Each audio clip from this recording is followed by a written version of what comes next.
पंजाब में पुरअमन इंतखाबात के लिए सिक्योरिटी प्लान मुरतब कर लिया गया है। इलेक्शन के दौरान 1,30,000 एहलकार सिक्योरिटी फराइज अंजाम देंगे। खैबर पख्तूनख्वा में इंतखाबात की सिक्योरिटी पर 1,14,000 एहलकार मामूर होंगे।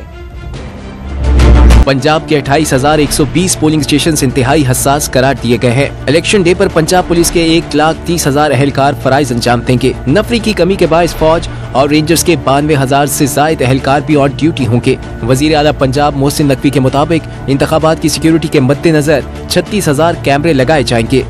ये इलेक्शन कमीशन का ऑर्डर है। 36,000 कैमरे किराए पे लिए जा रहे हैं। 36,000 तकरीबन 6,000 पॉइंटों पे वो कैमरे लगने, वो इलेक्शन एक्ट के तहत हम पाबंद हैं करने के। उधर खैबर पख्तूनख्वा में इंतखाबात की सिक्योरिटी के लिए 1,14,000 एहलकार तैनात होंगे। पेशावर में हसास पोलिंग स्टेशन पर 2,885 जबकि इंतहाई हसास पोलिंग स्टेशन पर 2,620 एहलकार तैनात होंगे। 1,170 खवातीन पुलिस एहलकार भी पोलिंग स्टेशन पर तैनात की जाएंगी।